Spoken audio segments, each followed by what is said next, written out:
Assalamualaikum warahmatullahi wabarakatuh. Kita memasuki bulan Desember yang biasanya dikenal sebagai bulan salah paham. Salah paham secara khusus kepada iman Kristen. Sebentar lagi akan berseliweran hujatan tentang Yesus anak Allah, haramnya mengucapkan selamat Natal. Mungkinkah Yesus lahir 25 Desember dan hal-hal yang serupa dengan itu.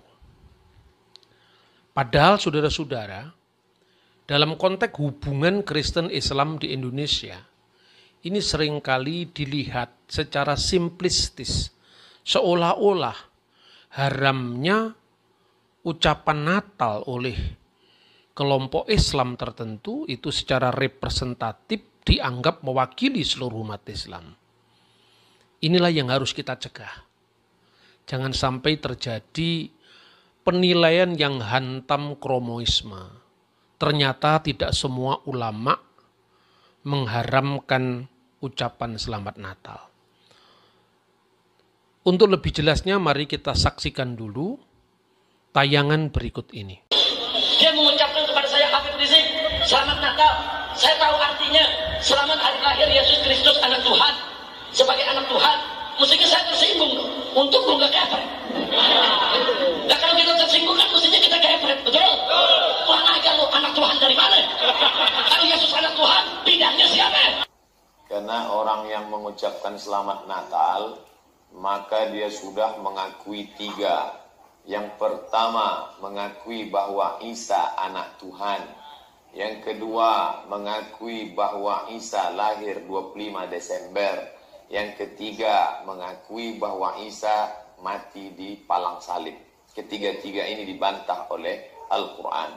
Bahwa Isa anak Tuhan dibantah. Laqad kafaral ladzina qalu innallaha salisu salasa. Kafirlah orang yang mengatakan Isa Trinitas dan anak Tuhan. Saya duga keras persoalan ini hanya di Indonesia. Oh gitu ya Pak? Ya. Kenapa Pak? Kenapa Pak? Kenapa Pak? Saya lama di Mesir. Ya. Saya kenal sekali dan itu sering saya baca di koran. Ulama-ulama Al-Azhar berkunjung kepada pimpinan umat Kristiani mengucapkan selamat Natal. Oh gitu? Ya. Saya tahu persis ada ulama besar di Suriah memberi fatwa bahwa itu boleh. Fatwanya itu berada dalam satu buku dan bukunya itu diberikan pengantar oleh ulama besar lainnya, Yusuf Al-Qaradawi, yang di Syria itu namanya Mustafa Zarqa. Dia katakan mengucapkan selamat Natal itu adalah bagian dari basa-basi hubungan baik. Dia bilang tidak mungkin, menurut beliau, tidak mungkin teman-teman saya dari umat Kristiani datang mengucapkan selamat Hari Raya Idul Fitri. Ya. Terus saya tidak dilarang itu. Dan menurut beliau, itu dalam bukunya yang ditulis, bukan jawaban lisan, ditulis, dia katakan kita sekarang perlu menunjukkan kepada masyarakat dunia bahwa agama ini penuh toleransi. Kalau tidak kita makin dituduh teroris. Ya, menariknya ketika Rizik Syihab mengatakan kalau Tuhan punya anak, siapa bidannya? Kalau Ustadz Abdul Somad mengatakan ada tiga hal yang terjadi apabila seorang muslim mengucapkan selamat Natal. Pertama, mengakui sebagaimana keyakinan Kristen bahwa Yesus anak Allah.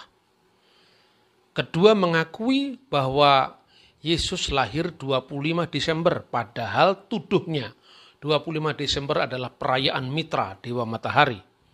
Dan yang ketiga, mengakui Yesus mati di salib, padahal ketiganya ditolak oleh Al-Quran.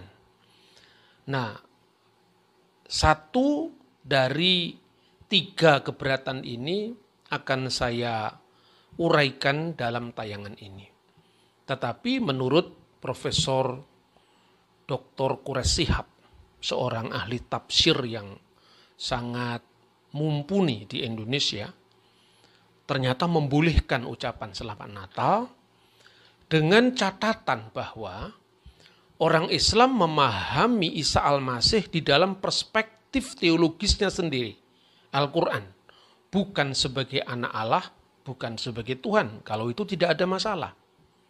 Bahkan menurut beliau adalah sebuah sopan santun komunikasi tatkala Islam mengucapkan Selamat Natal dan Kristen mengucapkan Selamat Idul Fitri. Dan itu biasa terjadi di Timur Tengah. Biasa terjadi di Al-Azhar, bisa terjadi di Palestina, dan kata beliau, saya menduga keras itu hanya terjadi di Indonesia. Maksudnya pengharaman Natal itu memang hanya heboh di Indonesia. Itu pandangan para ulama yang boleh kita jadikan referensi tatkala kita menyikapi bulan salah paham ini. Tapi satu hal yang ingin saya tekankan bahwa jangan pukul rata bahwa tidak semua orang Islam itu mengharamkan ucapan Selamat Natal. Nah, sekarang yang berikutnya adalah terlepas bagaimana orang memahami tentang haramnya Natal dalam perspektif Al-Quran dan tafsir yang mereka anut. Atau sebaliknya, dalam batas tertentu bisa mengucapkan asal pemahaman teologisnya sesuai dengan pemahaman Islam. Ini yang menurut saya lebih wajar. Tetapi dalam konteks dialog teologis, tentu orang Kristen bisa menjawab apakah anak Allah itu maksudnya Allah beranak? Apakah memang Yesus tidak lahir tanggal 25 Desember? Tentu orang Kristen memiliki hak jawab. Minimum untuk mendudukkan permasalahan yang sebenarnya. Karena dalam hal ini tentu saja entah itu boleh, entah itu tidak boleh, entah itu halal, entah itu haram orang mengucapkan Selamat Natal. Toh pihak Kristen tetap harus menjelaskan posisinya. Jadi katakanlah kalau sekarang saya berdiri untuk menjelaskan posisi kekristenan tentang siapakah Yesus dan bagaimana, sekilas tentang tanggal lahirnya. Katakanlah ini bukan sebagai saksi ahli lah, saksi korban. Kalau dalam istilah hukum, kenapa saksi korban? Karena ya kita yang disalahpahami, maka adalah hak jawab kita untuk kita berikan kepada mereka yang salah paham. Nah, saudara-saudara, pertama tentang anak Allah. Istilah anak Allah itu di dalam iman Kristen, bahkan di dalam Yudaisme, agama Yahudi sebelum Kristen, tidak pernah dipahami sebagai anak secara fisik, sehingga memerlukan bidannya siapa. Tidak perlu seperti itu. Nah, saya akan menguraikan fakta-fakta Alkitab dan fakta-fakta sejarah tentang istilah anak Allah atau anak-anak Allah. Yang pertama, istilah anak-anak Allah dalam pengertian metafora, dalam pengertian perumpamaan, ini tidak hanya dijumpai dalam iman Kristen. Jauh sebelum masa Kristen itu sudah dipakai. Misalnya, penemuan naskah-naskah Laut Mati yang spektakuler tahun 1947. Di antara naskah-naskah yang ditemukan di Laut Mati atau di Wadi Qumran, selain naskah-naskah Alkitab Perjanjian Lama yang berusia lebih dari 2000 tahun. Dan ini adalah penemuan sejarah yang terspektakuler di dunia. Karena ribuan tahun kitab suci Kristen dan Yahudi, khususnya Perjanjian Lama, itu tidak dipalsukan seperti yang dituduhkan banyak orang. Yang kedua, ada naskah-naskah yang memang ditulis oleh sekte Yahad atau kelompok Yahudi yang memisahkan diri dari Bait Allah kira-kira abad kedua sebelum Masehi. Di sana ada satu naskah yang sangat terkenal yang berjudul Milkamah Bene Ur wa Bene Hosek. Naskah peperangan antara anak-anak terang dan anak-anak gelap. Nah, disebut anak terang Dan anak-anak gelap tentu tidak harus bertanya siapakah istrinya terang, siapa bidannya. Pak gelap tentu bukan itu. Itu satu perumpamaan. Dan dalam latar belakang yang sama, maka apabila di dalam Injil dan Perjanjian Baru ada istilah anak-anak terang misalnya. Di dalam Efesus pasal 5 ayat 6. Hiduplah sebagai anak-anak terang. Atau berjalanlah sebagai anak-anak terang. Di dalam bahasa Suryani atau bahasa Aramaik adalah benai nuhra. Benai nuhra hakil hakana haleko. Hendaklah kamu berjalan sebagai anak-anak terang. Mengapa? Karena Tuhan, karena Allah itu diibaratkan sebagai terang.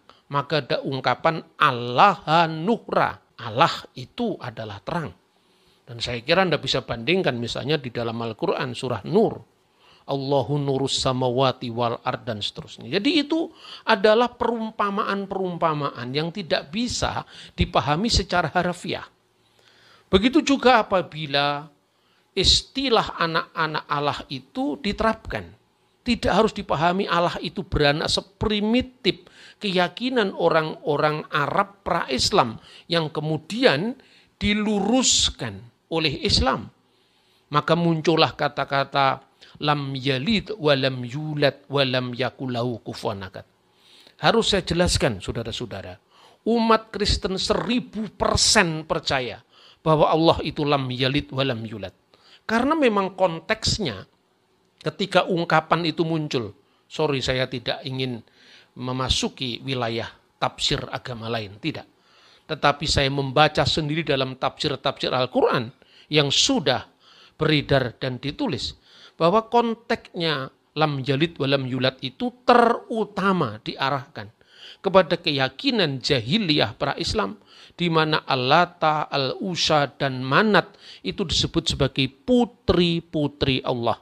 Banatullah.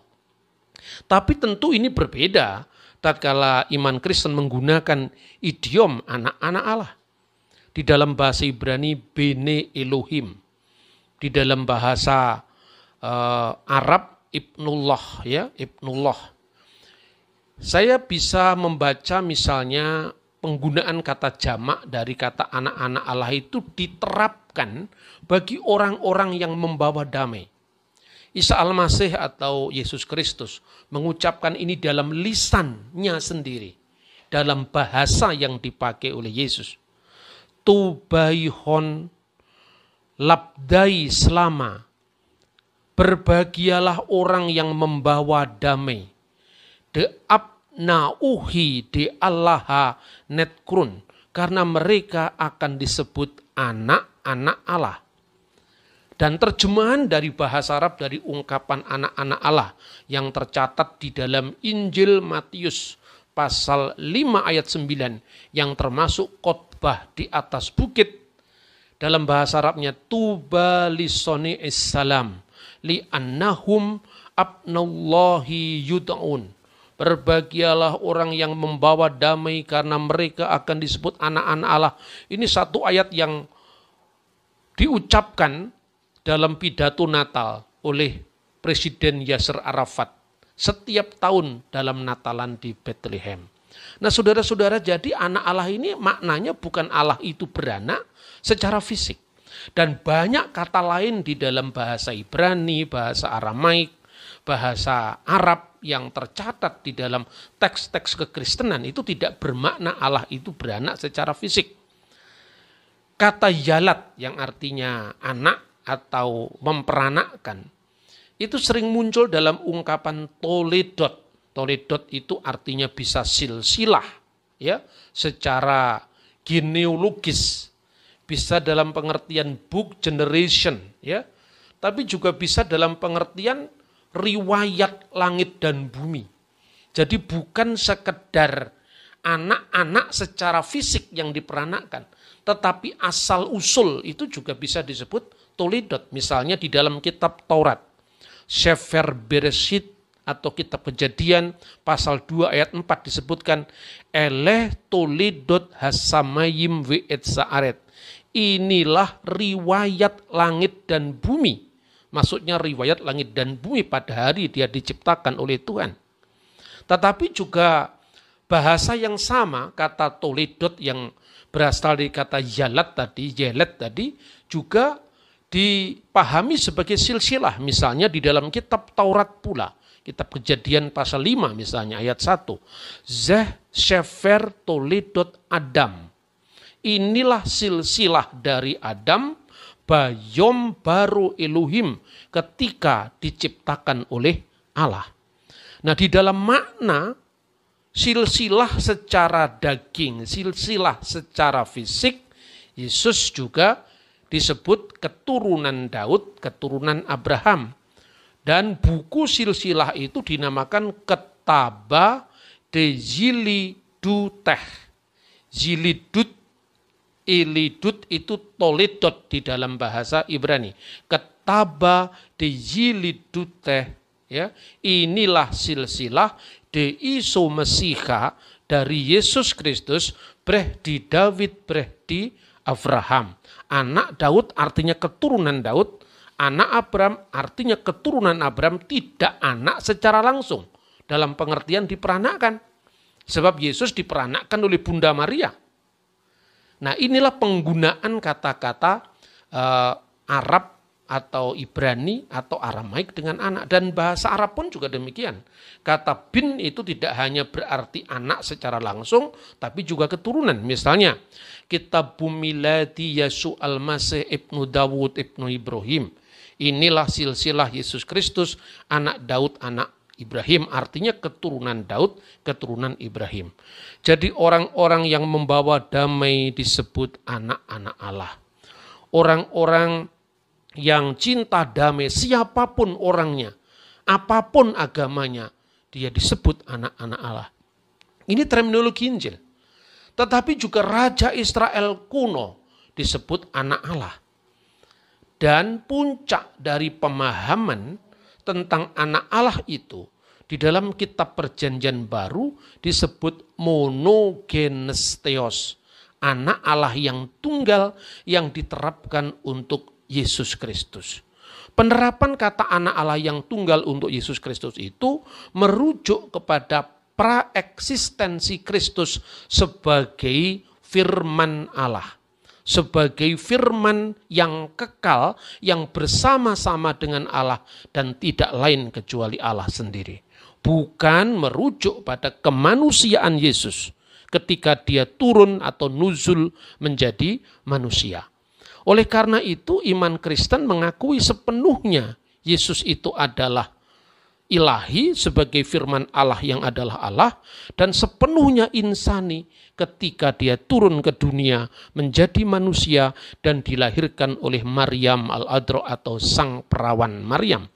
Maka di dalam iman Kristen sepanjang segala abad mengikrarkan dalam kanun al-iman, dalam pengakuan iman mereka bahwa Yesus al-Masih, bahwa Yesus Kristus itu kamilu billahud wa kamilu bin nasud.